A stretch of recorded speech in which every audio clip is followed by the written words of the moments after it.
You are listening to Revenue Insights. I'm joined today by Willem Hendrickx. He's currently the Chief Revenue Officer at Vectra AI. Willem's career has taken him from a sales leader at numerous technology organizations across EMEA through to his role today at Vectra in the US. Willem, been looking forward to this. Awesome, and great to be here, Lee. So, I've genuinely been looking forward to this. I know that we've been trying to get this in for a little while, but for anyone that isn't maybe as excited as I am, and maybe don't know who Willem is, can you tell them a little bit more about your story, how you've got to where you are today? Sure. The story goes back for a long, long time since, you look at my hair and I'm a bit gray, but, I always wanted to go into sales. It was my ambition. My dad was actually a procurement guy, so I wanted to do in sales. Not that I don't love my dad. I do love him, but I wanted to go in sales and prove out that I could do that. And so I started with Xerox, which was that moment in time, the biggest, sales, I think educational environment to be in. I ended up at PTC, which is basically now the Bible of MedPick. I spent 5 years at 5 promotions. I went to EMC, which probably, my longest tenure for 10 years, where I was from country manager in the Netherlands. And it's always nice to be a Belgian and be country manager in the Netherlands. And I ended up being running global channels. Then I went to a customer, which was a system integrator. I did Alcatel-Lucent, which was basically a 4 billion operation. I had my own company, and now I'm super happy that I'm CRO at Vectra, which is basically US based, very big upcoming cybersecurity organization and company. And so we have a mission to make the world a safer place, and that's really cool to be there. It's an awesome mission, and I know coming into this, you've recently, a few weeks ago, delivered your SKO to your team. I'm just curious, what's your overarching message to your team this year? Well, is how to make the quota, right? I mean, it's SKO is all about rattling the troops to make sure that the strategy of the company is really, really clear for everyone. That there's a consistent messaging. Giving them education on how to make the number, giving them tools on how to do that. We invited a lot of customers, by the way, and also partners. They actually participated throughout the whole SKO, which is very rare. And then also they can see our culture. And one of the most nicest things what I hear from my customer or partners who attended the SKO is that we love your culture. And I think this is, one item that you want to give to your folks to be there for them. But most important thing is I really believe an SKO is there to create a vision of we can do this and hit and overachieve the number, and then explain on how we can overachieve the number. And I think everyone is super excited for this year, and we're looking forward to do great things in 2024. I love that, and I can feel the energy already. Oh yeah, really. So can I ask, what is perhaps in that how we're going to achieve our number? What is perhaps the one initiative that you are most excited about as part of that? Well, first is opportunity, right? I mean, if you need to outline what the opportunity is, right? And so hence the opportunity comes from showing them how we have been doing with certain segment of the market with customers, and how much the opportunity is to actually find new customers in that particular segment, for example, and talk about the use cases. That's number one.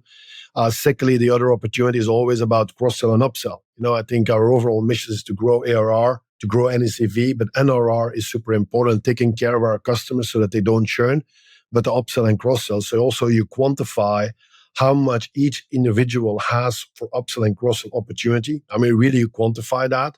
And then you basically put a plan in place on how to target that, so that they can go after it. So net new customers, upsell. I mean, I would say those are the two big items to make sure that they understand and quantify that data so that they can go after it. And then last but not least, you need to make sure that the ecosystem around that works, which basically means okay, what are you doing with your overall partner ecosystem? Because you're not alone.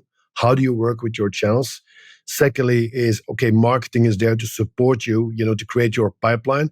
And then, of course, we have ADRs, basically on the phone to also, increase the overall pipeline. So it's not only about, the individual. It's also about making sure that they know that the company is behind them, and we're all together in winning new customers and keeping our customers basically safe. And that goes from the CEO, customer first. That goes from me, and we will jump on every single call, whatever is needed. But again, net new customers and then cross sell and upsell. Of all of that, what I'm really interested to dig into a bit more. You mentioned around the partner ecosystem and having some of your partners in the room. So drawing from some of the analysis that we did recently, at a high level, it looked at really the huge amount of ROI that businesses, certainly we analyze, get back from partnerships. Now, often it takes a while to get it up and running, but if you can crack that nut, the ROI is tremendous. And I think it was something like around about 12% of the companies that we analyze actually had a partnership function. So I'm very curious to dig into that a bit more from Vectra's perspective. Can you just kind of give an overview of what your partner approach is like, and perhaps how you've been able to find success with it? Well, first you need to be consistent. So one of the things that we said is that 100% of our business goes to partners. So it's clear. So then there's no ambiguity. Is it direct or indirect? Because I've been throughout my career, have seen multiple models. I think that you need to be consistent with your partner. Secondly, when you talk with partners, you need to make sure that everyone of the company realize that the partner is important. It's not only the channel person, it's also the rep, it's me, it's everyone needs to be engaged with that. And then you take a step back and you say, okay, what are the partners that we should work with? And then you have like large organizations, like big system integrators, which are super important for us when you want to cover the high end of the market. Secondly, you have like, for example, mid-sized MSSPs who can take, for example, our product in their overall SOC to actually provide, an end-to-end service to their customers, which is net new for us. And three, you have a lot of resellers, right? National resellers in the US, for example, and the small resellers. So I think these are the three kind of like main partners that we're looking at. I think it's important that you focus. You don't have to have too many. You need to make sure that you have enough good ones with the right skills, where also the commitment from both sides, it's really tight in a kind of a framework and engagement. And last but not least, you also need to make sure that when you want to be scaling, you need to work also with your technology partners to see that you can, how can you help each other in order to win the market. And technology partners, these are, for example, EDR partners, for example, it could be CrowdStrike. We just launched something together with Gigamon, for example, and that helps because it end-to-end solution is what customers are looking for. But secondly, they have customers, we have customers, we can actually review them together and say, okay, and increase our overall pipeline. And in my opinion, is a company that really understands how to crack, the channel, and the way you need to do it is how you can actually be a profitable, scalable company. Because, and again, this is also depending on the theater, because we have the Americas, we have EMEA, we have APJ. But no matter what, right, having the right partners, allows you to scale fast and in a good way. But it takes time. Absolutely. The obvious question to me then is, how do you know who is the right partner? What the qualities of a good partner? That's a good thing, right? It's a good question. But again, data tells you, right? It's all about skills. So for example, when we are doing cybersecurity, you have like many specialized cybersecurity companies where we know that the customer are trusting those cyber companies to bring added value to them. They reach out to those cyber companies for advice, for support. Now, it's very logical, right, that you, for example, go to them to see that we can add value to their overall, end-to-end solution to their overall customers, for example. So, it's all of those criteria. We look at that and we see which are the ones. The second thing is also commitmently. There are many partners on paper that are looking good, but if there's no commitment from the top, and there's no commitment from our perspective on the top, it's nice, but it's never a relationship. A partnership goes both ways, right? And you need to make sure that you look in each other's eyes and say, okay, here's what we're going to do and what we're going to go for. Because any partnership, there will be blips, there will be issues. It's how you deal with those issues. And when you have a trusted relationship and you can escalate, it goes very, very well. So I would say qualification. but secondly is also commitment, have a clear business plan together on how we're going to address the market. If there was someone listening to this and going, yeah, you know what, this year or certainly going into like the next financial year, they're looking at really exploring that channel. What would your advice be to them building out a partnerships channel for the first time? First, you need to do an analysis, right? It's also we have data, right? Data is importantly is like, what is your overall solution? How does it fit, right? And then who are those particular partners that actually are most logical for you to drive the go-to-market with, and how. And then secondly, create like a focused program that allows you to really work with those partners in a committed way and drive this forward. But more importantly, if you want to do it, it needs to be consistent. I've seen many companies that say we're going to do a business and we do a deal, and then afterwards the deal goes to another partner or it goes basically direct.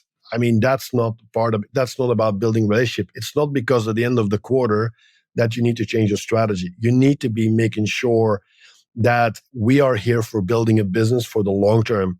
These partners are here for building a business in the long term. A quarter doesn't matter in that thing, and we need to think more long term when we are approaching those partners. And I think sometimes, in the heat of the night on the end of the quarter, some stupid things are happening, and you need to avoid that.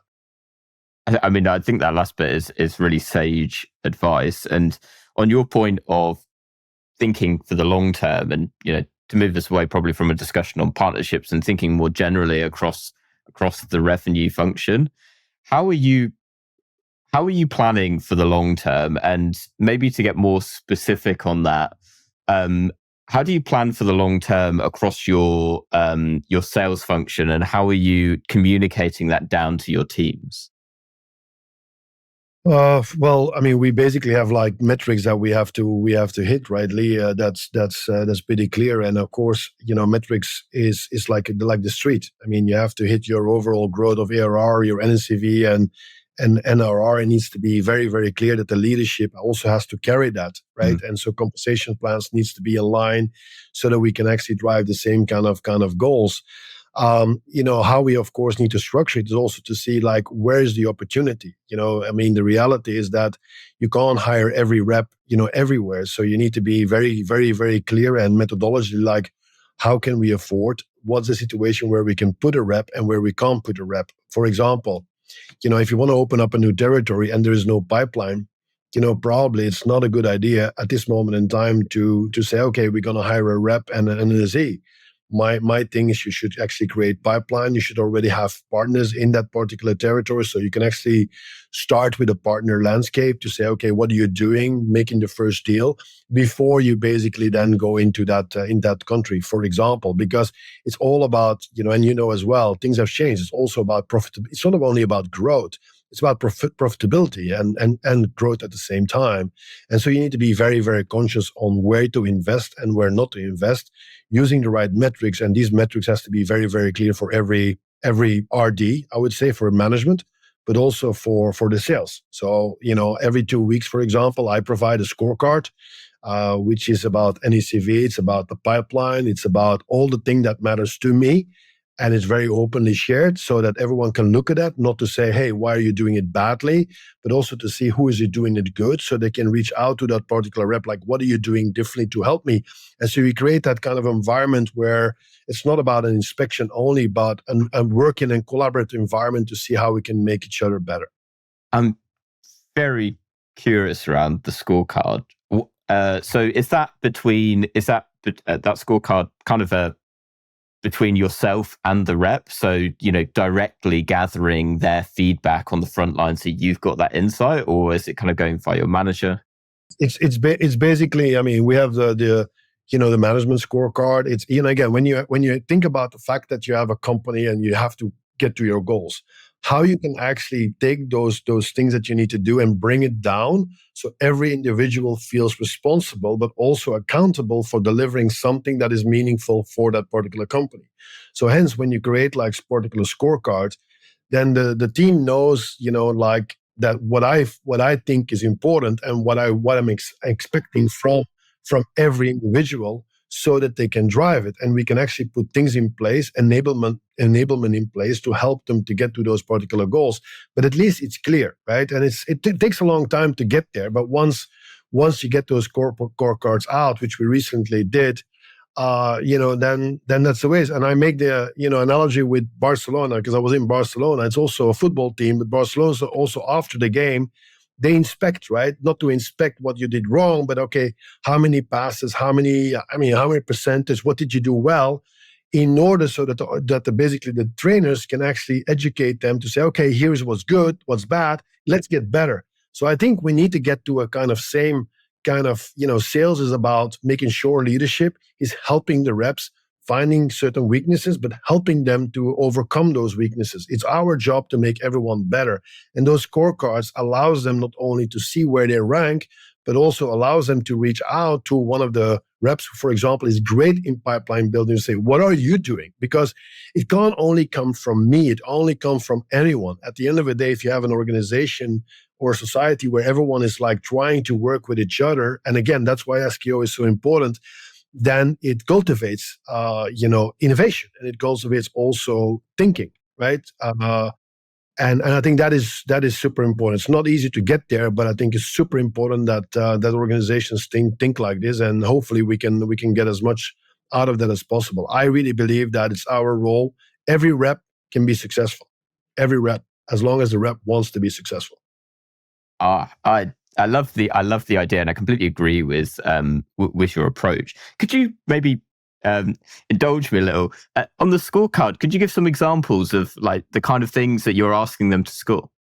So for example, if you look at add-on business, right? I just explained to you that, right? So how can we get to an NRR of X? How that translates to someone in Switzerland? How does it translate to someone in the US, in Texas? Okay, you know what? Here you have X amount of accounts, right? So for you to hit that number, right? Here is basically the amount of money that we need to get from our customer base. And so that's, for example, something that we track and manage. Now, behind that, we do things. We do enablement sessions. We do webinars. We are pushing certain things out. The marketing is behind that. We have product management behind that. But the reality, it's just that they show to say, okay, if I hit my NRR in my own patch, I help the company. I want every of my reps to be entrepreneurs.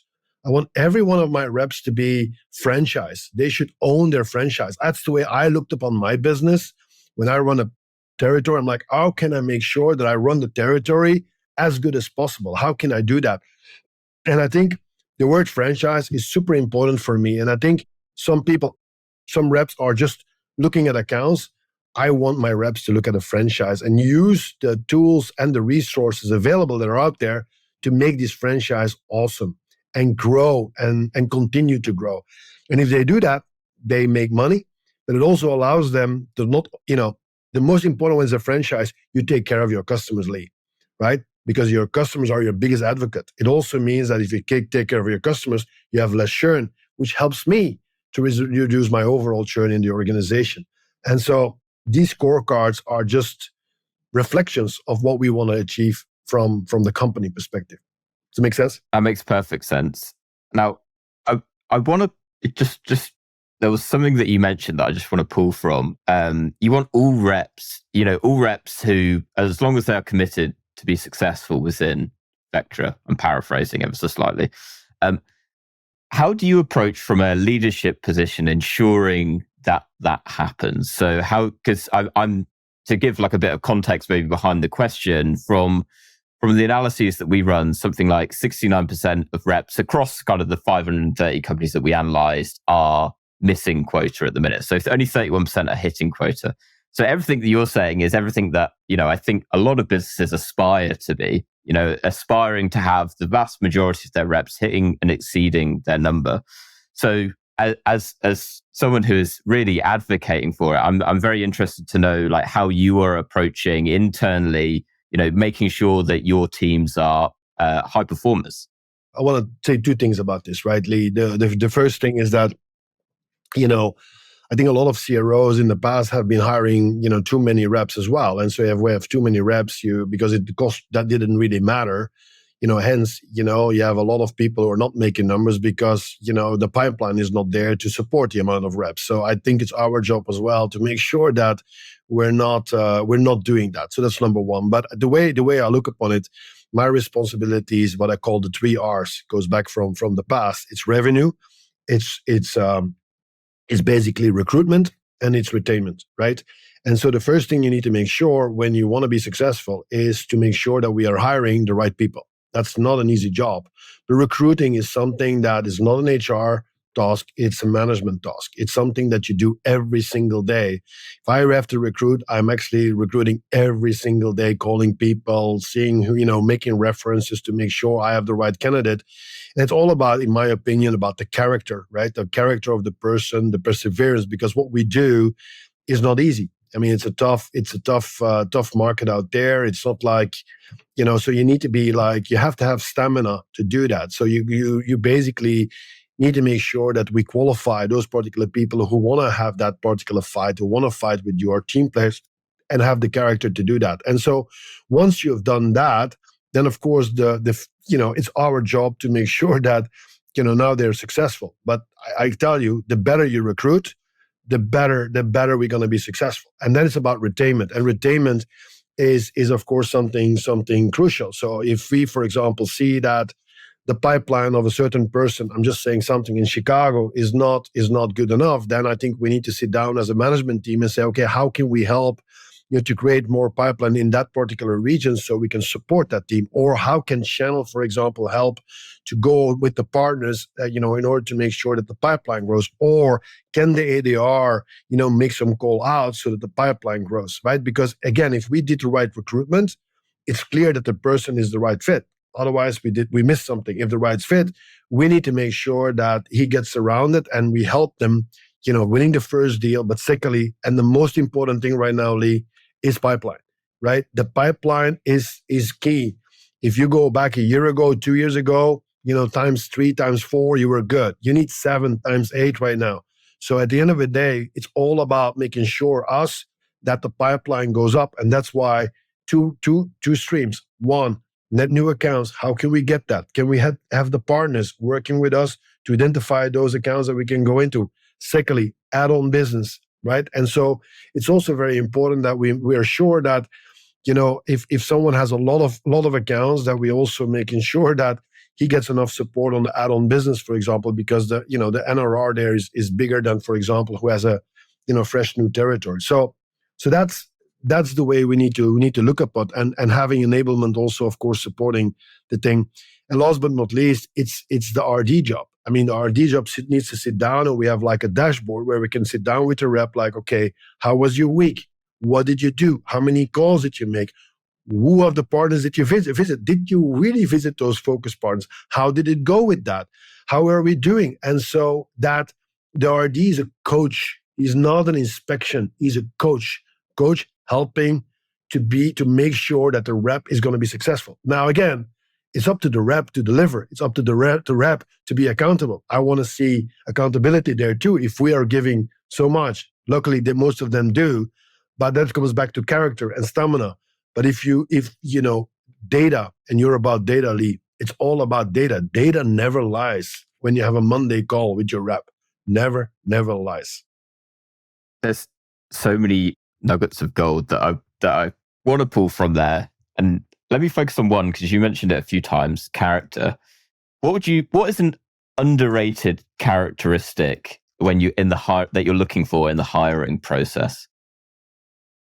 I mean, it's hard to define, character, but someone, for example, who did high level sports is probably, he did sacrifices, or someone who had like sometimes, not an easy youth, right?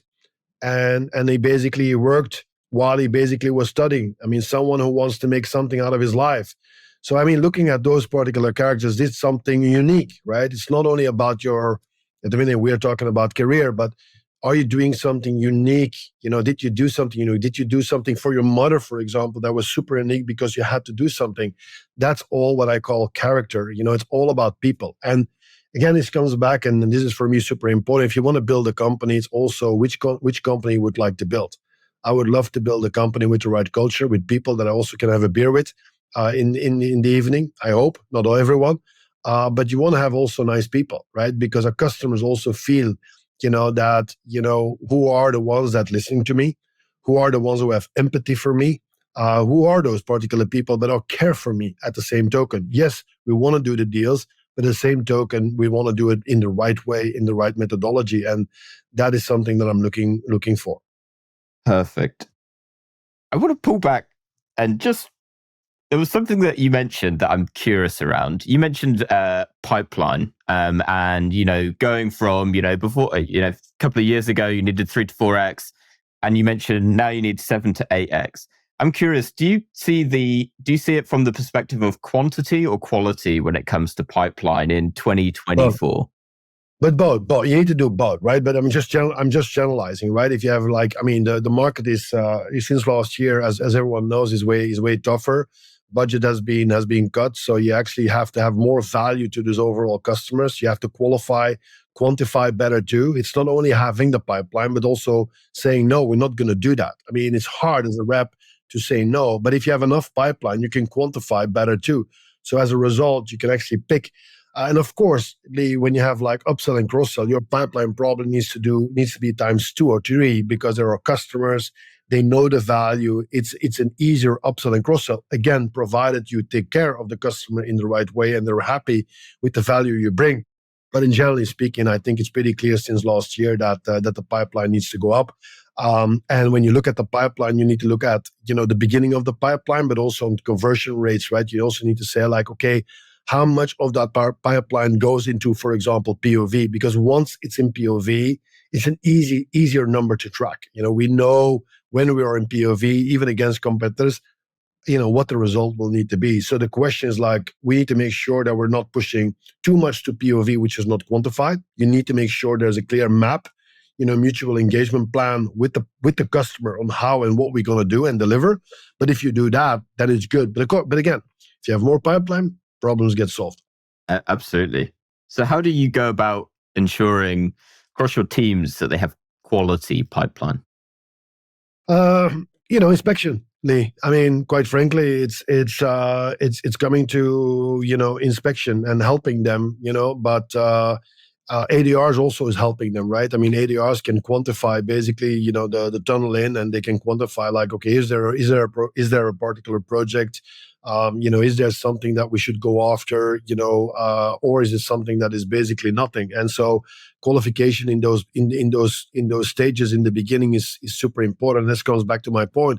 If you don't have a lot of pipeline, you hold on to everything while you know in your heart it's not the right one. But qualification is super important. ADRs are helping us tremendously with that. And the second thing, partners are also helping us with that, because you can go to your partner and say, hey, is there a real budget? What do you think? If a partner is really knowing that customer, could you check out what it is? Is it really there? Is there a pain? Because at the end of the day, Lee, what we need to do is understand there's a pain. If you understand there's a pain, we can create something. If you don't have a pain, there's nothing to go after. So that's what we need to do. I love that point, and I'm curious to probably dig into a little bit more around something that we touched on actually before jumping onto the call, because we were talking about qualification, and I was casually name dropping different methodologies, MedPick included. So, and also, candidly, when asking the question around like pipeline generation and the quality of it, I feel like a lot of folks I talk to would jump to the importance of a qualification methodology to ensure the quality of it. And actually, you actually touched on a couple of different ways of ensuring that it is quality. So I'd like to open that up and really get your perspective on the role of qualification of a methodology such as MedPick, although not exclusive to. So I guess question one is, do you use one within your Sure. methodology? And two, what role does it play? Sure. I mean, like everyone else, we're using MedPick in the past. 1996, it was Medic. It was invented by PTC, and we were using it. As I said, I was lucky to work 5 years with them, but it was a qualification tool, right? And I think a lot of other folks are using it sometimes a little bit overhyped and use it as a different tool, but it's just a qualification tool and allowing us to see what are the gaps, right? What are the gaps that we have to fill in order to make sure that the project moves on from one stage to another. Yes, we are using that. I think the biggest thing for me in anything that is in medpic or medic is the champion. I mean, you can do anything what you want, but I always will ask the question, do we have a champion? I mean, even if you don't have an economic buyer, and of course we want to have an economic buyer, if the champion is really, really a strong champion and we have a business case, we can win the deal. So I think from all of the qualification, I would say the champion. I think there's two champions, Lee. There's a champion that pushed the project forward, and there's also a technical champion. And I also remind my my SE teams that it's also their job to create technical champions within the account, so that we basically are making sure that the qualification not only is done, but also that the chances of winning the deal is extremely high. And when you follow that particular process, then the deals will come to you. That's why I'm saying, right? If you are very clear, the question is, how do you get to that stage? I mean, that's the biggest thing right now. But once we're in that stage, we're using Medic, and we're using also MAP, which is basically mutual and agreement action plan, which we for bigger deals, we put it in front of the customer, and we have like every week or whatever, every 2 weeks, we know. So we have the deal we're going to close, I'm just saying, within 3 months. We agree upon that. And we agree upon, here are the things we need to do in order to make, it's like a project plan, but agreed with the customer, which we review on a daily basis or 2 daily basis, depending on the situation. And that works very well, because again, that's more a kind of partnership with the customer. And that is something that I really, really push to my teams, and definitely when it's larger deals. I'm definitely seeing, you mentioned, that partnership with the customer, that particular perspective almost feels like almost making a comeback in the last 12 months. I think maybe in the previous 3 years, it with the kind of boom times that we had, it was easy to forget about and seemingly seemed to lose its importance. Although, as I say that, evidently it's a case of, I watch as you shake your head a little bit. It never lost its importance, right? For me, and for us, it was always there. Yeah. And I can tell you, I mean, I just took someone out, because, he didn't spoke with the customer for the last 7 months. And I'm like, that is unacceptable. It's just unacceptable. If we value our customers, we need to make sure there's enough touch point. You cannot only rely on your customer success person. As a rep, you need to make sure that you call, you see how is it going. It doesn't take you too long time, in order to make sure that everything is going well. And so we take this very seriously. And I'm happy that there's a change, Lee, because I do agree with you. It's like, people really sometimes didn't care. I also think sometimes the customer is also not some of the customers don't care either. But I think if you really, really start from an approach from a partnership perspective, I think that's the way it should be. Because listen, what we do is meaningful. I mean, we protect, right? I mean, we make them safe. That is damn meaningful. It means something for my customer. And so I want everyone in my organization to make sure they feel that, and that they are giving that value to them, because what we do matters. It just matters. And if you have that in mind, of course we should have a partnership with our customer. I bet you have some pretty cracking customer stories, of instances there where, I'm sure in the cybersecurity space, fending off those attacks is tremendously important, right? It's the heart of matters. And unfortunately, there are more and more attacks every single day. There are more sophisticated attacks every day. They're using AI too. So again, doing this cybersecurity is not Willem or anyone else. It's an ecosystem of everyone fighting together for making sure that we protect. And so it's that's why I'm saying, like, I'm very, very fortunately to work in Vectra, to work with an amazing technology, but also that actually protects those product customer every single day. And having people, I want my folks and my people to feel that, and I want them to, because also I think my customers feel that too when they see that. I mean, we matter to them. Well, I can say as a humble podcast interviewer, I feel it. So I'm certain they do too. Penultimate question. What would you say? How would you approach leadership in maybe in a different way to how your peers do? What do you think is maybe like fairly unique about your leadership, if anything? I don't know, right? I mean, I can't. It's hard to compare with my peers. I think the end of the day, I think you need to be there for your people, right? This is my motto that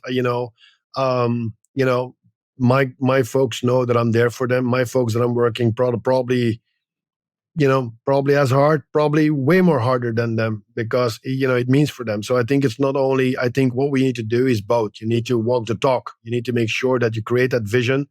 You need to make sure that you put a strategy, that you make sure that everyone is accountable. But at the same token, when it matters, we need to have their back, and people need to be able to reach out to you for whatever it is. It's the nicest thing in your career, Lee, is when people send you a message and say, remember, 15, 20 years ago, what you've done for me on that one. I never forgot that, and I got a better person.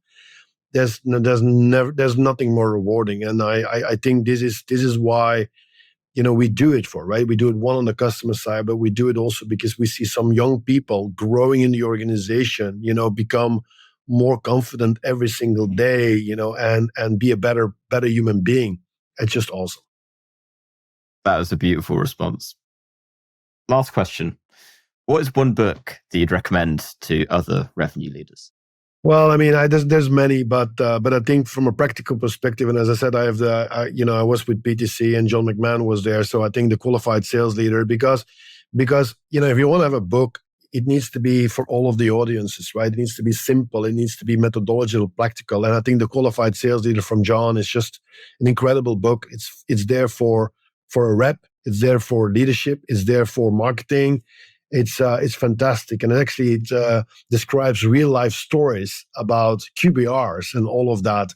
And I definitely would recommend everyone to read that. Actually, I gave it to all my folks, because not only the fact that it comes back memories from me from PTC, but it's just easy to read, and it just gives you so much value. Fantastic. I need to put it on my reading list, evidently. Please do. No, please do. It's just awesome. All right, Willem, it's been an absolute pleasure. I will put links in the show notes down to the Qualified Sales Leader. For anyone that's listened that maybe has any questions, wants to reach out and maybe pick your brain a little bit further than I already have, where can they find you? They can find me on LinkedIn. So I mean, I'm on LinkedIn, Willem Hendrickx Vectra. So it's easy to do. So I think send me a message, and I'm happy to see that I can get back to you. As you know, Lee, sometimes I've been back and forth, doing a lot of traveling. So give me some time, but I'll always come back to you. So absolutely. And well, I will say it's been absolutely worth the wait. So thank you so much for your time. No, I'll put a link to your LinkedIn down in the show notes as well. Willem, thank you so much again. Really appreciate it. Thank you, Lee. Thank you, and thank you. Talk soon. Thank you very much. We speak.